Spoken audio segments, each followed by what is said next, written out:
มื้อนี้เนาะนี่ว่ามิกเซอร์ตัวนี้นี่บ่ให้มิกเซอร์ตัวนี้เนาะนี่นะกำลังนั่นอยู่นี่เป็นมิกเซอร์ใหม่ของอ่าบาลังเจอร์เนาะเป็นของมิกเซอร์ใหม่ของบาลังเจอร์ที่ว่าข้าพเจ้านี่ก็ยอมรับว่าโหมักหลายที่ว่าใช้สบายกว่านะใช้สบายหลายคือว่ามีแอปพร้อมเรียบร้อยเนาะใช้แอปได้นี่เห็นแอปแม่นบ่นี่เข้าได้บ่นี่เข้าไปวิธีปรับวิธีหยังก็บ่ได้ยากอันนี้บัดนี้มานี่มันคันมันบ่เข้าเนาะก็บีบเมนูบีบ Enter บัดนึงนี่บ่เขียนใส่เลยว่าแพ้แอปเนาะแล้วก็ Enter อีกบัดนึงนั่นดิไฟนี่สิแมปขึ้นมาเนาะบัดนี้เฮาสิบีบเข้าไปเลยบัดนี้มันสิต่อเข้าหาเชื่อมหากันเนาะระหว่างบลูทูธเด้หลังจากได้ตัวนี้มาแล้วไปจังซี่แล้วเนาะทานที่ตัวใดทานที่ตั้งไว้ตัวเก่าบ่เฮ็ดไว้แบบเก่าบ่หรือแบบใดนะแต่ก็บ่จำเป็นดอกข้าพเจ้าว่าไป continue session โลดนี่เห็นบ่ซี่นี่เห็นบ่หั่นมีอันนี้เฮาอยากยู่ขึ้นเฮาก็ยู่ขึ้นนี่มีแต่ละอันไปนี่เบิ่งๆนี่เบิ่งเนาะว่าเป็นแนวใดเนาะมิกอันนี้มันเมนนี่ค่อยๆแฮงเนาะค่อยแฮงนี่ยู่ขึ้นได้ขึ้นลงเนาะอันนี้บลูทูธอันนี้น่ะอันนี้บลูทูธเฉพาะบลูทูธเสียงที่ว่าเข้ามาเฉพาะอันนั้นจากโทรศัพท์เป็นหยังแหละเนาะเข้ามาเบิ่งนี่บัดนี้ล่ะก็ตัวนี้ข้าพเจ้านี่1กับ2นี่สิตั้งใส่ไม้ไว้นี่ท่านอยากได้สมมุติอยากได้ออร์แกนบ่อยากได้หยังใส่นี่เนาะก็เอามาใส่นี่โลดออร์แกนนี่บ่เด้อสิถอดมาซุบให้เบิ่งเด้อว่าสิเป็นจังไดเด้อเดี๋ยวเด้อ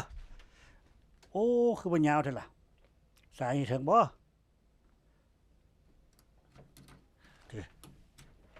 สายที่ถึงบ่สายนี่เด้ซุบนี่รถนี่ที่รถนี่เด้ออร์แกนบ่นี่เด้ครับเข้าไปเนาะทำแล้วบัดนี้หลังจากเข้านั้นแล้วเฮาก็มาตั้งอยู่พี่แหละเด้ตั้งอยู่นี้หรือว่าเฮาอยากตั้งเป็นหรือว่าเฮาจะเข้าหูสเตอริโอเฮาเข้านี่เลยนี่เนาะนี่เด้เป็นนี่เลยคันโทนแบบของตัวนี้เลยตัวนี้กับตัวนี้เลยนี่บ่ตัวนี้แต่ว่าอันนี้เฮานี่ใส่ตัวนี้แทนเนาะอันนี้นี่เป็นเห็นบ่อันนี้เวลาเฮาบีบเข้าไปปึ๊บเฮาบีบนัมเบอร์4บ่สิเฮาเข้าไปมันก็เฮาสิเอาไปไว้เบื้องซ้ายมือบ่เฮาสิเล็งอันนี้เป็น EQ บ่ปรับเบสขึ้นเติมบ่นี่แล้วแต่นี่เด้อนี่เด้อนี่มิกเซอร์นี่ง่ายหลายมิกเซอร์นี่นี่ออกมาคืนนี่ออกมาคืนแล้วบัดนี้นัมเบอร์3ก็คือกันนัมเบอร์3เดี๋ยวมาใส่เบิ่ง3นัมเบอร์3นี่ไปซ้ายเนาะเบิ่ง3นี่ไปซ้ายนัมเบอร์4นี่ไปขวาเนาะนัมเบอร์4ไปขวานี่เฮาบีบนิ้วตัวนี้บนซ้ายขวานี่ตัวนี้ไปซ้ายขวาเด้อแล้วก็2อันนี้เห็นบ่มีเห็นไฟยอมๆบ่นี่ได้บ่นี่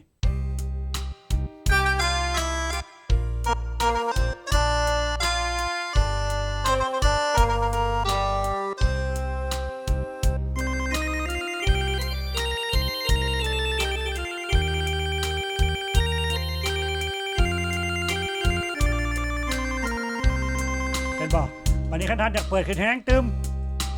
เด้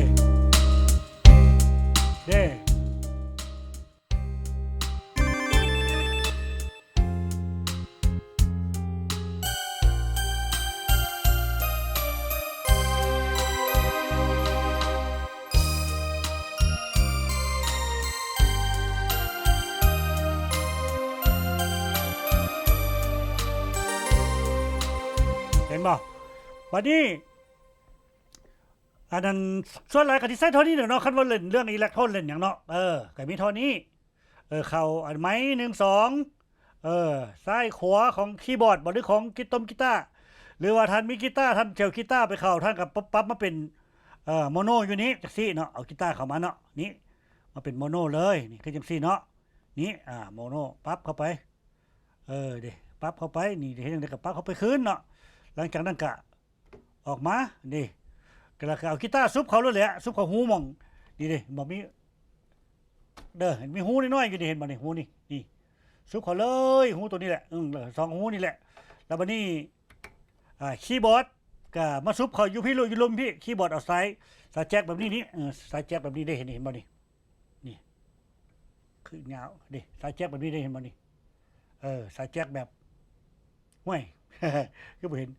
อันนี้นะเห็นบ่นี่สายแจ็คแบบนี้เด้อนี่เด้อสายแจ็คเด้อเนี่ยคันว่าอยากซุปเขามาซุปเขาอยู่หม่องนี้รถนี่นึงมึงยกซุปเขาอยู่ในหม่องรถนี่บ่เด้อมาซุปเขาอยู่หม่องนี้รถ1 2 3 4นี่คีย์บอร์ดน่ะหรือว่าทานที่มันก็มีรูปของมันเล่นอยู่นี่เนาะบัดนี้ทานที่ต่อจังไดสิส่งออกไปเบสส่งไปหยังนี่ก็อยู่นี่ได้เนาะเฮาก็ไปเฮ็ดเห็นบ่มอนิเตอร์เห็นบ่สมมุติว่าไม้เฮาสิออกมอนิเตอร์เฮาก็ส่งไปสิไม้2สิออกมอนิเตอร์แล้วก็กีตาร์สิออกมอนิเตอร์กับยู่ขึ้นตัวใดสิยู่ได้ค่อยได้แฮงใส่มอนิเตอร์เนาะซุมนี้ก็อยากส่งมอนิเตอร์2มอนิเตอร์1ท่านสิใส่ตัวใดแน่เนาะบัดนี้เอฟเฟกต์นี่เอาเอฟเฟกต์1เนาะนี่ไม้1ท่านที่ใส่หลายไปไหนเอฟเฟกต์1นี่แม่นหยังนี่เข้าไปเบิ่งโอ้เอฟเฟกต์1นี่เป็นเชิร์ชนี่เห็นบ่เอาตามข้าพเจ้านี่ครับว่าคือว่าแบบนี้แหละคักแล้วนี่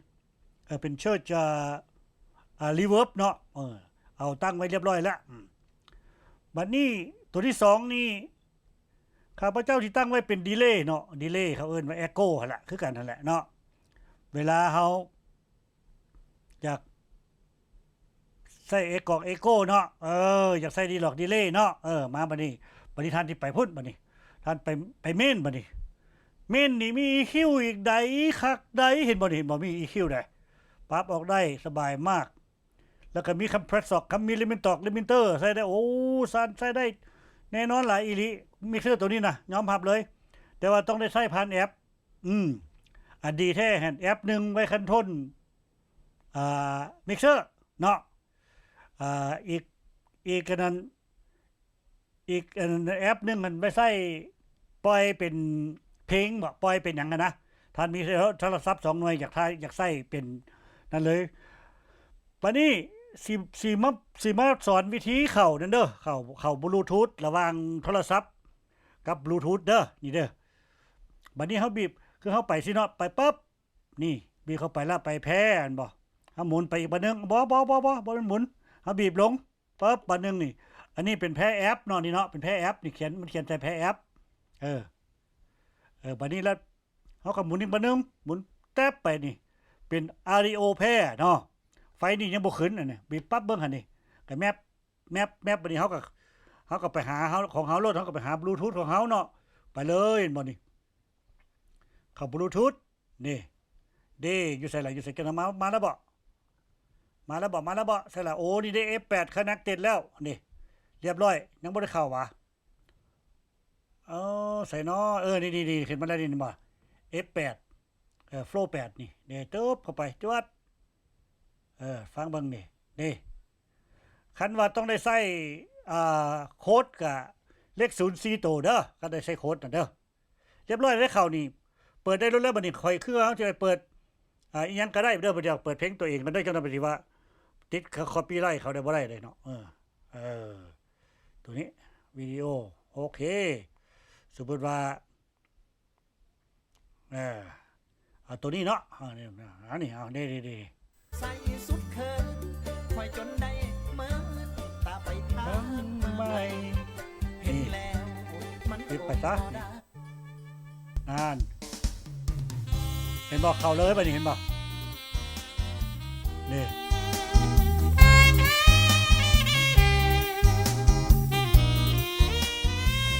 เห็นบ่อันนี้มันเชื่อมต่อระหว่างบลูทูธเนาะออกจากโทรศัพท์ของท่านหน่วยใดก็เฮ็ดคือกันหั่นละเข้าไปหาบลูทูธแล้วก็บีบก่อนอื่นก็บีบเฮาต้องบีบตัวนี้ให้ไฟตัวนี้ขึ้นมาสิเนาะหมุนแพริ่งบัดนึงกันบ่มาหมุนมาออดิโอกลับขึ้นมีแอปกับออดิโอเด้อนี่หลังจากออดิโอแล้วก็บีบปั๊บนี่แมปสิทางกระซอกเอาโทรศัพท์ท่านซอกหาบลูทูธตัว F8 หั่น ซอกหา F8 นั่นแล้วก็เป็นโอเคแล้วดอกบัดนั้นล่ะก็เข้าไปต่อได้รถเห็นบ่นี่คือจังซี่นี่มันยังแมบๆบ่แปลว่าบ่ได้เข้านี่เนาะก็กลับขึ้นไปหาบลูทูธนี่ใช่ล่ะโฟล์8อยู่ไสนี่โฟล์8นี่เด้นี่นอนคอนเนคกับบีบคอนเนคเข้าขึ้นต๊อบเด้เข้าแล้วเด้หั่นดิอันนี้เป็นการเป็นการเชื่อมต่อบลูทูธระหว่างมิกเซอร์ครับโทรศัพท์เนาะสิไปเอาไมค์มาลองมันก่อนเด้อเปิดไมค์ขึ้นอัลโหลเห็นบ่ขึ้นมาแล้วเห็นบ่อัลโหลก็จังซี่แล้วเห็นบ่บัดนี้ท่านอยากปรับนั่นปรับนี่ท่านอยากขึ้นทั้งเนาะอยากขึ้นแฮงกว่านี้ก็เอาขึ้นมาเด้โลสิเด้นี่เข้ามาบัดนี้เอฟเฟกต์ฮัลโหลอยู่ไสแล้วโล1 2 3 4โลอ้าวคือบ่มาบัดนี้1 2 3ฮัลโหลคือบ่มาบัดนี้เป็นหยังบ่ฮัลโหลโอ้ไปลงบีบนี่ไว้นี่โลเล่นี่เอฟเฟกต์นี่เห็นบ่นี่ฮัลโหลอันนี้มันดีเลย์เนาะคันทันบ่จะได้ไวปานนั้นเฮาก็เอามาเฮ็ดจังซี่1บีบเอฟเฟกต์นี้นี่บ่นึงเห็นบ่115จังไว้พุ่นเอาใส่1 2 3ฮัลโหล1 2 3นี่1 2 3ฮัลโหลโล1 2 3 4 5 6 7นี่เอาเลยว่าตับนี่80ฮัลโหลนี่เห็นบ่นี่บัดนี้เฮากลับขึ้นมาพี่บัดนี้นี่พอลงเนาะนี่บัดนี้มาเอานี่มาเอานี่บัดนี้โอเคเห็นบ่เอโก้ก็ไปแล้วเมื่อกี้นี่เห็นบ่ขึ้นไปบัดนี้เอารีเวิร์บใส่บัดนี้1 2ฮัลโหล1 2 3 4 5 6 7 8 9 10โอ้รีเวิร์บดีๆหลายรีเวิร์บนี่แต่พออยู่นี่ท่านบ่จำเป็นเนาะอยู่ในแผ่นนี่นะคือนี่ก็เป็นคันโทรลของเอฟเฟกต์นี่เนาะท่านก็คือกันซ่องใดก็คือกันเบิดละเนาะแต่ว่าคือเอาขึ้นนี่เห็นบ่ท่านอยากปรับยูมิกอยากปรับอีคิวกันโลเช็คเห็นบ่เอาเสียงเบสลงกันลุดมันก็ลงมาลดเบสน่ะเจ้าขึ้นไปขึ้นบ่เอาหลายปานนั้นมีสามารถเล็งอยู่นี่ก็ได้ตัวมักตัวดีนี่ตัวที่ว่าเขาสามารถว่าคันโทรลอยู่นั่นได้นะเขาสามารถคันโทรลอยู่นอกได้เห็นบ่นี่ค่อยลงค่อยขึ้นฮัลโหลเพลงคือกันเห็นบ่เขาเปิดเพลงก็คือกันนี่เปิดค่อยเพลงก็ขึ้นอยู่นี่ในโทรศัพท์เขาสบายก่อนเนาะเพราะว่าใช้แอปมาไปเนาะแอปนี่ก็ยอมรับว่าแอปนี่ดีหลายคอยแห้งนี่เห็นบ่ไฟนี่ถ้าคอยลงมันก็วืบลงมานำกันเห็นบ่อันนี้มันก็วืบลงมาบ่อย่างเงี้ยวืบขึ้นไปก็วืบขึ้นไปนี่แต่ว่ามิกเซอร์นี่ดีหลายยอมรับโอ้สุดยอดเลยแต่ว่าราคานี่ก็ยอมเยาถามว่าสิใช้ดีสบายบ่อุ้ยคักมากหลายที่ว่าเฮาใช้อยู่ในอันนั้นเฮาใช้แอปพนักที่เว้าน่ะแต่ว่าถึงเขาสิบ่มีแอปก็บ่เป็นหยังเฮาก็สามารถใช้นึงเอาพอลงได้นี่พอลงได้นี่โลนี่